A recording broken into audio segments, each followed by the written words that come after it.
Bonjour tout le monde, et aujourd'hui on se retrouve pour une nouvelle chronique sportive. Et oui, vous avez beaucoup apprécié les épisodes que nous avons déjà fait avec Frédéric Cavalli, donc on a décidé de remettre le couvert et on va parler de sport. Et puisqu'on parle de football, j'ai décidé que ça devait se faire avec une petite bière. Bonjour Frédéric, comment allez-vous? Bonjour Alexandre, très bien, ravi de vous retrouver pour ce rendez-vous qui est devenu presque habituel maintenant. Absolument, absolument. Et aujourd'hui, vous l'avez vu dans le titre, on va parler de la rivalité entre l'OM, l'Olympique de Marseille, et le Paris Saint-Germain, bien évidemment, équipe emblématique de la capitale. Alors, effectivement, cette rivalité, moi j'ai toujours grandi dedans. Depuis que je suis né, on parle de la rivalité Marseille. On dit il faut surtout pas se balader avec un t-shirt Marseille à Paris et inversement. Bon, cette rivalité elle a toujours existé ou pas? Bah en fait, pas vraiment. Alors oui, effectivement, depuis que nous sommes nés, oui. Mais ce qu'il faut savoir, c'est que paradoxalement, il n'y a jamais eu, avant la création du Paris Saint-Germain qui est arrivé sur le tard, puisque c'est un des grands, enfin c'est le grand club le plus récent de France. Il a été créé dans les années, début des années 70. On va revenir après sur les modalités, mais ce qu'il faut savoir donc, il n'y a jamais eu de grand club parisien à proprement parler. Alors il y a eu des équipes, des clubs de banlieue comme Pantin, comme le Red Star qui se trouve à Saint-Ouen dont on parle beaucoup en ce moment. Il y a eu également des clubs universitaires comme le PUC, comme le Racing, mais c'était plutôt des clubs universitaires, mais il n'y a jamais eu de grand club parisien. Tandis que Marseille, alors là aussi on y reviendra un peu plus tard, mais avant l'arrivée du détestable Bernard Tapie, Marseille avait remporté 4 titres de champion de France, ce qui n'est pas honteux, mais c'est pas non plus un des clubs les plus blasonnés de l'histoire du championnat de France, plus quelques coupes de France, avec une bonne phase, notamment avec 2 titres consécutifs remportés de 70 et 72, mais pas non plus un club qui écrasait tout en France, et surtout 2 clubs aux abonnés absents en Coupe d'Europe, enfin Paris évidemment parce qu'il n'était pas là, mais Marseille pas vraiment d'histoire de passé européen. Et en fait, ce qui va se passer justement, c'est qu'il y a une pléiade de stars parisiennes, notamment Jean-Paul Belmondo, Pierre Bellemare, le célébrissime, omniprésent homme de la télé, le regretté Pierre Bellemare, on va le dire, il y a rien de péjoratif à ça, mais toute une pléiade de juifs du sentier, vraiment très très fouteux, et qui voulait vraiment monter un club à Paris. Je crois qu'il y avait Enrico Macias aussi, qui est omniprésent au Parc des Princes, enfin du moins quand sa santé lui permettait. Et ils vont aller voir le grand homme d'affaires, toujours vivant aujourd'hui, Daniel Echter, et ils vont monter un club. Alors ça va évidemment, comme toutes les nouvelles choses, ça va pas se faire du jour au lendemain. Et en fait, ils vont faire leur première saison en première division, aujourd'hui Ligue 1, saison 74-75. Et donc voilà, les 2 clubs vont, à partir de ce moment-là, finalement poursuivre leur petit bonhomme de chemin séparément, sans vraiment se soucier l'un de l'autre, et voilà, sans vraiment beaucoup d'histoire et encore moins de violence. Très bien. Ah, rappelez-vous que nous sommes sur YouTube, donc je suis obligé de dire, puisqu'il y a de l'alcool dans cette vidéo, que c'est à consommer avec modération. Trêve de phrases légales et de phrases juridiques un peu chiantes, il est vrai, parce que nous sommes dans la France de 2025 maintenant. Est-ce qu'on peut dire qu'il faut attendre l'arrivée? Moi je connais l'homme politique, ancien ministre, Bernard Tapie, mais il était également président de l'Olympique de Marseille. Est-ce que nous devons attendre ce Bernard Tapie pour avoir cette fameuse rivalité avec le PSG? Alors, toujours pas. On va y arriver. On arrête l'émission tout de suite, on s'en va finir nos bières entre nous. Non, on va y arriver, mais pas encore. En fait, ce qui va se passer, c'est que déjà niveau tribune, niveau stade, c'est très calme. Et puis, il va y avoir, en 1984, il va y avoir 2 tournants qui vont se produire dans le monde des supporters. Première chose, et moi j'avais même pas 11 ans, ça a choqué vraiment tout le monde en France, moi du moins les footeux, parce que c'est vrai qu'à l'époque le football était beaucoup moins suivi qu'avant. Moi je dis toujours que le catholicisme c'est avant et après Jésus-Christ, le football en France c'est avant et après 1998, 1990, l'an 0 après Zidane, et là on est à l'an -14 avant Zidane.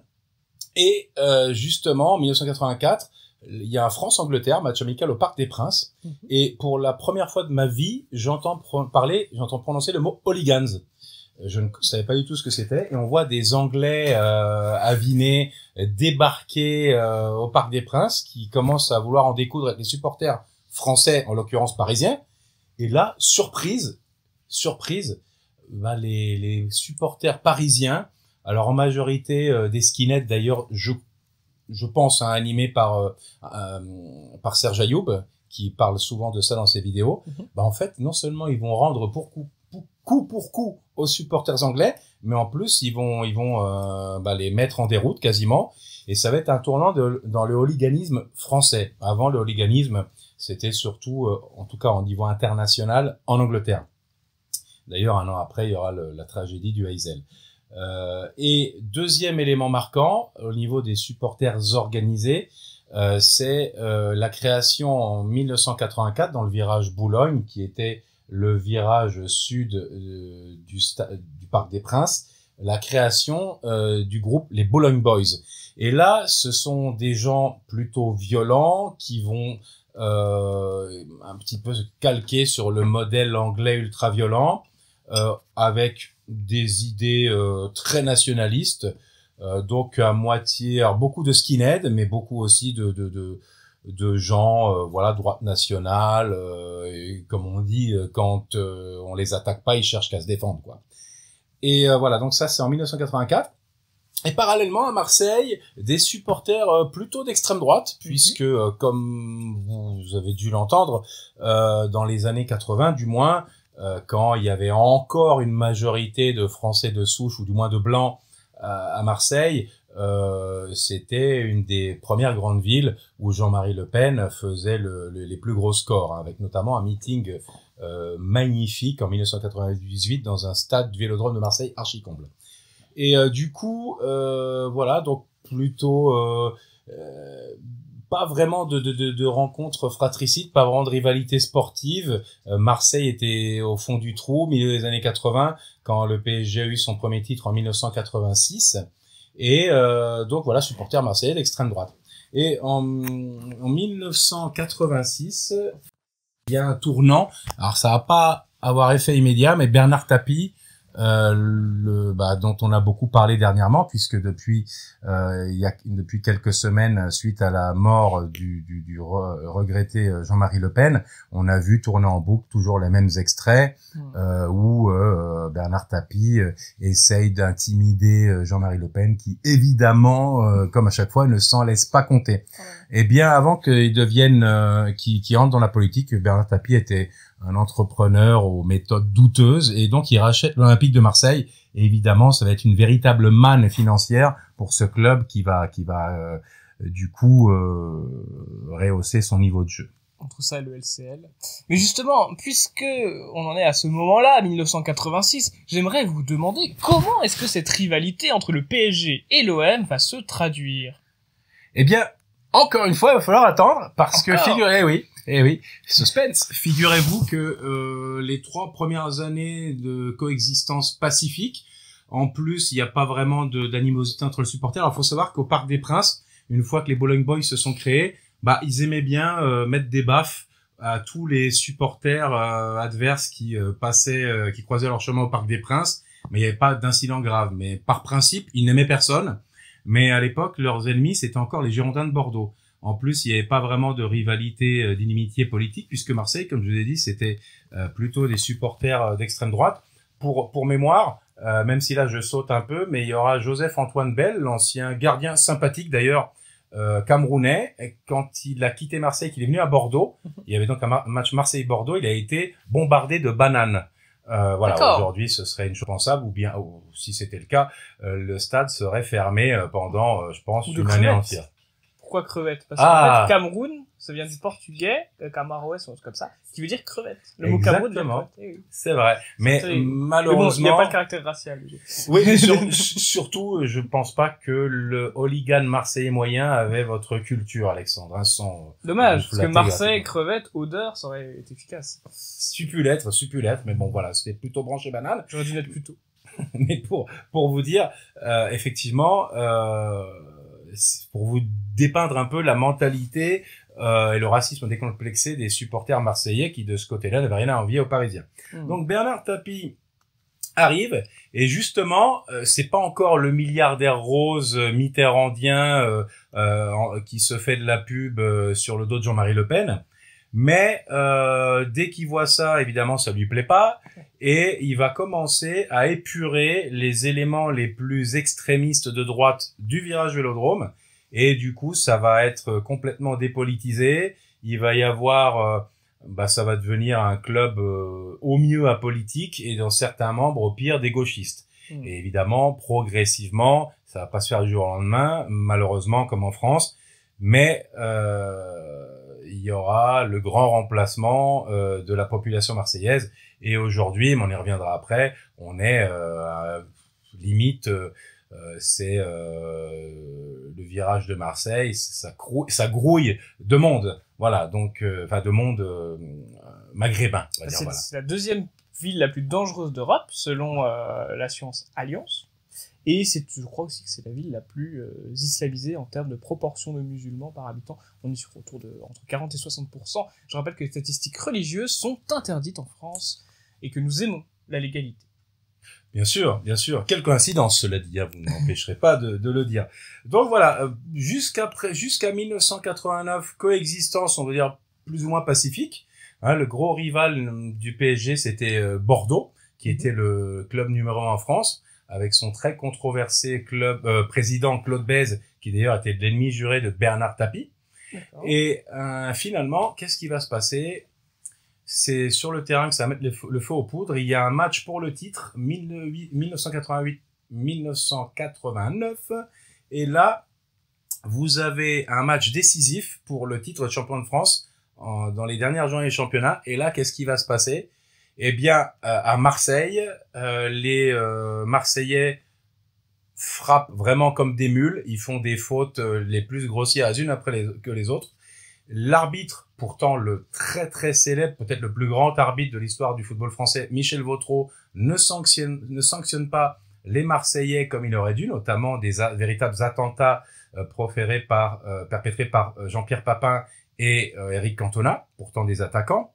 Et à l'arrivée, le PSG gagne avec Marseille gagne avec un but de Franck Sauzé dans les dernières minutes, je crois, un magnifique tir de loin. Et c'est là que les Parisiens, un mélange de haine, d'injustice et puis, la colère. Et là, ils vont arriver à une détestation de Marseille, que Marseille et les Marseillais vont bien lui rendre, évidemment. Attendez, parce que vous me parlez, vous parlez de bananes, vous parlez de violence, vous me parlez de ce qui se passe avec les attaquants.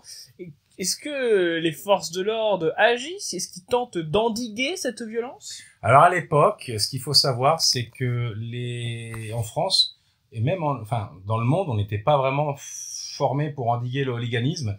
Donc ce sont des mesures qui vont être mises sur le modèle anglais des années 80 et le modèle italien des années 90. Ce seront plutôt des choses qui seront mises en place, ce que j'appelle moi les années zéro, début du 21e siècle. Okay. Mais pour l'instant, on n'y est pas du tout.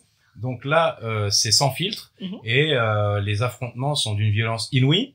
En plus, on est vraiment plus ça va, plus on est sur une configuration de supporters d'extrême droite contre supporters maghrébins, même si c'est pas la même proportion que maintenant, et ça va vraiment dégénérer. En plus, donc il y a ce sentiment de revanche des Parisiens, mais en plus en 1988, c'est là où Bernard Tapie a fait son coming out politique en se déclarant socialiste et candidat carrément anti-Le Pen. Donc là, il y a vraiment une haine entre les deux factions.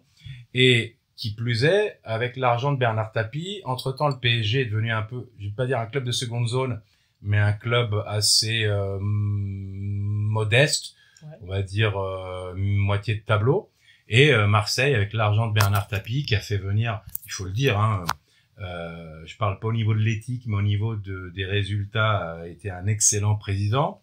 Bon, après on connaît aussi comment, et qui a fait venir des superstars étrangères à Marseille, superstars étrangères qui rechignaient un petit peu à venir dans le championnat de France, qui était quand même pas un championnat de premier ordre à la fin des années 80. Et du coup, Marseille s'envole. Et non seulement Marseille domine de la tête et des épaules le championnat de France, mais Marseille également devient un club de premier rang européen. Il se fait voler comme au coin du bois par un but de la main de Vata Benfica, demi-finale de Champions League en 90. Donc, qui prive injustement Marseille d'une finale de Coupe d'Europe. En 1991, ils vont en finale de Champions League, à l'époque la Coupe des Champions, et ils sont battus seulement au tir au but par l'équipe de l'Étoile Rouge de Belgrade. Et du coup, là, Marseille, à la limite, pour eux, le championnat, c'est presque des vacances. Hein, ils dominent de la tête et des épaules. Et par contre, ils commencent plus à tout miser, enfin Bernard Tapie notamment, sur la Coupe d'Europe. Mais là, il va y avoir un tournant. C'est qu'en 1991, le groupe Canal+ va racheter le Paris Saint-Germain. Et évidemment, le but numéro 1, c'est de racheter un maximum de joueurs. Alors, c'est pas non plus les stars du siècle, mais ce sont des bons joueurs, notamment des Brésiliens, quelques bons joueurs français, qui sont plus ou moins remplaçants en équipe de France, enfin, qui gravitent autour de l'équipe de France quand même. Et là, le Paris Saint-Germain va commencer à avoir des bons résultats. Il arrive 3e la première saison de Canal+, 91-92. Et en 92-93, il lutte jusqu'au bout contre Marseille. Et justement, cette saison 92-93, ça va être la saison la plus... Enfin, ça va être le point culminant de la haine entre les deux équipes. Vous allez avoir le match aller, ça va se passer surtout sur le terrain. Il y a l'entraîneur portugais très expérimenté du Paris Saint-Germain, Arthur Jorge, il fait une déclaration en disant, pour le match PSG-OM qui doit jouer au Parc des Princes, on va leur marcher dessus. En gros, il va intimider les joueurs marseillais. Le problème, c'est que les joueurs de Marseillais, c'est peut-être la plus grosse équipe de casseurs de tous les temps. Vous avez des défenseurs ultra violents, comme Eric Dimeco, aujourd'hui commentateur et qui ose s'insurger dès qu'un arbitre ne met pas de carton jaune à un joueur, alors que lui, aujourd'hui, il serait expulsé à chaque match au bout de 10 minutes de jeu. Il y a Basile Boli, qui défraiera la chronique quelques mois plus tard. Il y a Carlos Moser. Enfin, c'est vraiment une équipe de briseurs de tibia et de broyeurs d'eau, quoi. Ouais. Et en fait, ils ne s'en laissent pas compter. Et en fait, les joueurs du PSG se font massacrer, notamment David Ginola qui est roué de coups, et l'arbitre n'ose pas sortir les cartons rouges parce que c'était un exemple, je crois, sans précédent dans le football européen. Il y avait Bernard Tapie qui était assis à côté de son entraîneur sur le banc. Normalement, le président, il faut savoir qu'il est en tribune. Ouais. Bernard Tapie, lui, était à côté. Alors, il a joué, proximité avec les joueurs, complicité avec l'entraîneur, mais c'était aussi, surtout pour intimider les arbitres, qui étaient à sa portée de voix. Donc, le PSG se fait battre, en plus, 1-0. Un véritable hold-up parce que Marseille aura dû finir à 7 ou 8 voilà. Et dans la continuité de la saison, Marseille couronne le rêve de toute une ville et de Bernard Tapie. Et en fait, il gagne la finale de Coupe des Champions, Champions League aujourd'hui, contre l'équipe la plus forte du moment, le Milan de Silvio Berlusconi, un peu son avatar italien, même si beaucoup plus sympathique, charismatique et plus malin, puisqu'il s'est jamais fait attraper la main dans le sac. Et finalement, il y a une fête qui va se dérouler au Stade Vélodrome juste après ce triomphe. Et comme par hasard, quel est le match juste après la finale? PSG-Marseille.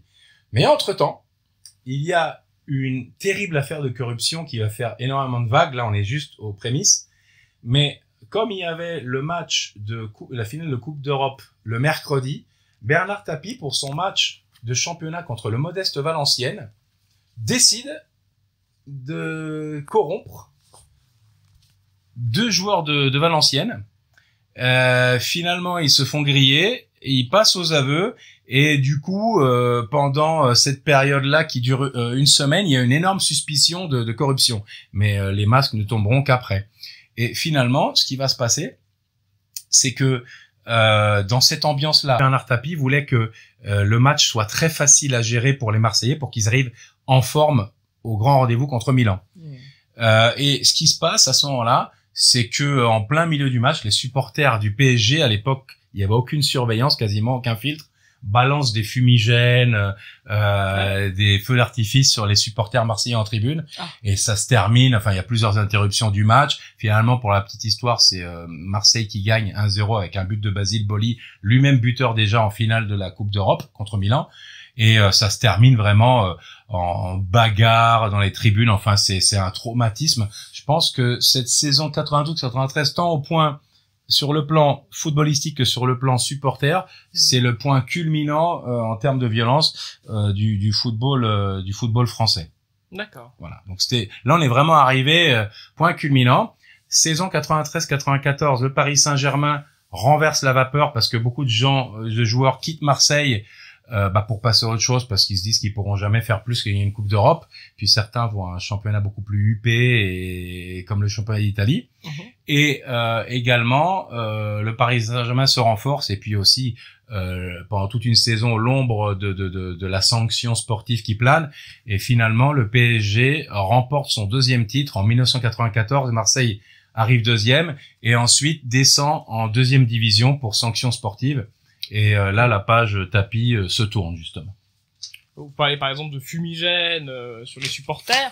Je me dis, il y a forcément eu des mesures contre ces hooligans. À quel point, déjà quelles sont les mesures et à quel point ces mesures ont impacté le monde hooligan et le monde des supporters? Alors, en fait, donc les années 90 va pas se passer grand-chose. La rivalité va continuer, mais comme si vous voulez, les deux équipes vont entrer dans des phases. En fait, le Paris Saint-Germain, jusqu'à 1997, même s'il va pas forcément être plus titré que ça, va être l'équipe numéro 1 française, notamment au niveau européen. Marseille va vraiment connaître une phase très très très difficile.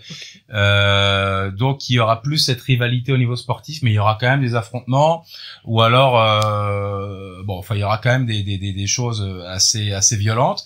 Et à partir justement début 21e siècle, comme je vous disais tout à l'heure, sur le modèle anglais années 80, modèle italien années 90, les autorités vont mettre en place des mesures assez strictes qui vont, si vous voulez, empêcher que certains incidents se reproduisent, du moins les plus graves. Par exemple, il va y avoir ce qu'on appelle un IAS, c'est-à-dire interdiction administrative de stade, c'est-à-dire que quelqu'un qui a une sanction, il va être tout simplement, au lieu d'aller au stade, il va devoir aller pointer au commissariat. Comme ça, on peut pas être au four et au moulin. Non. Donc forcément, il sera pas au stade, donc interdiction administrative de stade. Il y a aussi des arrêtés préfectoraux d'interdiction de déplacement, c'est-à-dire qu'en gros, le préfet va dire, voilà, pour le match Marseille-PSG, j'interdis à tous les supporters parisiens de se déplacer à Marseille. Et du coup, là, ce qu'ils vont faire, pour que les gens ne viennent pas en indépendant, ils vont mettre des gros effectifs de police dans les gares, au péage et même aux aéroports. Je sais pas si vous imaginez. Donc là, forcément, toutes ces mesures font que ça va devenir compliqué d'en découdre. Et il va y avoir une fois où les supporters parisiens vont passer au travers des gouttes, mais ça va être en 2009, et là ils vont venir en indépendant. Le problème c'est qu'ils seront en sous-effectif, et là ils vont tomber dans un guet-apens entre la gare Saint-Charles et le boulevard d'Athènes à Marseille. Et ils vont se faire courser non seulement par un Marseillais, mais toutes les racailles de la ville, même ceux qui sont pas fouteux, ils vont se faire courser dans toute la ville, et il y aura vraiment beaucoup de blessés. Mais sinon c'est vrai que à part vraiment des choses comme ça, les incidents évidemment diminuent. Après, il peut y avoir aussi quelques banderoles assez drôles, notamment à connotation raciale, voire raciste pour certains, de la part des supporters du COP de Boulogne vis-à-vis des Marseillais. Par exemple, une fois, ils avaient mis une banderole où on voit un skinhead qui met des baffes à un arabe, enfin une racaille, et ils mettent en gros le beurre, ça se tartine. Vous voyez, des choses comme ça. Voilà, mais ça ira pas plus loin que des choses comme ça. Et en fait, ce qu'il faut savoir aussi, c'est que en 1991, quand Canal+ est arrivé, en fait, ils avaient créé une deuxième tribune, la tribune Auteuil, donc côté nord du stade, et c'était soit des gens fouteux, apolitiques, mais qui voulaient pas être dans une ambiance ultra violente. Moi, j'ai des amis qui allaient qui partageaient nos opinions, mais qui allaient à Auteuil parce qu'ils étaient accompagnés par leur père, et leur père voulait pas qu'avec leurs enfants, ils soient au milieu des chauffourées permanentes. Et après, évidemment, plus ça a été, plus Auteuil s'est gauchisé, africanisé, arabisé, islamisé. Et au fur et à mesure, en l'espace de 20 ans, le virage Auteuil est devenu un véritable virage de racaille.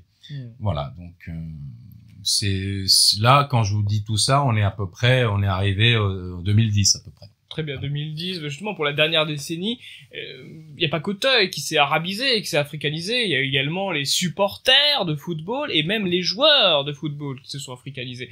J'aurais aimé vous demander, est-ce que cette africanisation, est-ce que cette arabisation a engendré une diminution de la rivalité entre l'OM et le PSG? Bah, en fait, pas vraiment. Et ça, à la limite, de ce point de vue-là, c'est bien. Ça prouve que, de la part de ces gens-là, ils me font passer les couleurs de leur club et de leur ville devant devant Marseille, enfin devant leurs convictions religieuses ou raciales, enfin leur appartenance, leur communautarisme. Oui. Donc ça, c'est bien. Par contre, c'est vrai que c'est les supporters d'Auteuil, parce qu'au fait, ce qu'il faut savoir, c'est qu'en 2009-2010, il commence à y avoir une rivalité de plus en plus grande entre la tribune Boulogne et la tribune Auteuil.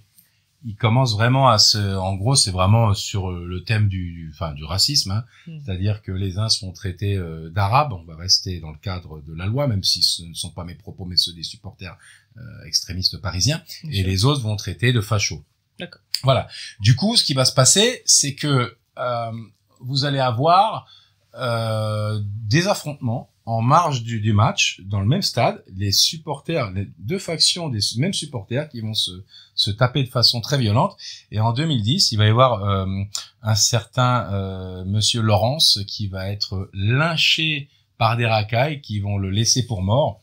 Et là, le président du PSG de l'époque, puisque Canal+ s'est retiré en 2006, un certain Leproux, va décider de faire le ménage, évidemment avec la bénédiction de Sarkozy, grand supporter du PSG, et des autorités françaises. Il va faire le ménage et il va carrément dissoudre le virage de Boulogne, mais du jour au lendemain. C'est-à-dire des gens qui avaient depuis 30 ans, depuis 25 ans la même passion, bah, ils vont plus avoir de raison d'être quasiment, carrément interdit.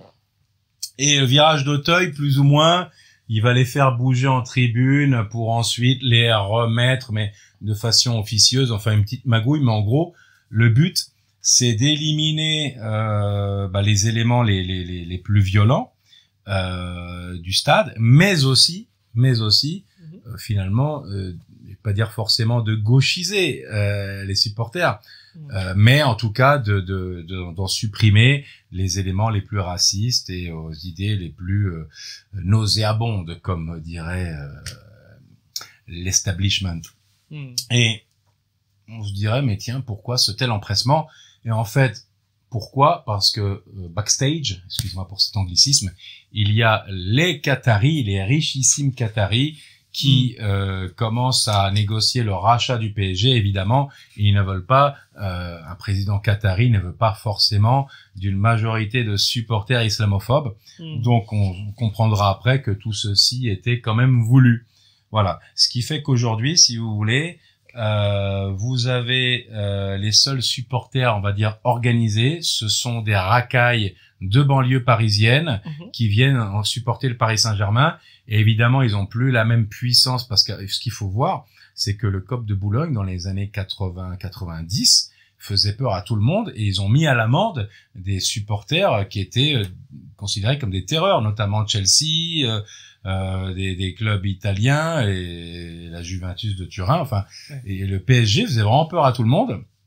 Et finalement, aujourd'hui, c'est un peu le contraire. Les supporters, entre guillemets, parisiens du virage d'Auteuil sont un peu la risée de l'Europe entière.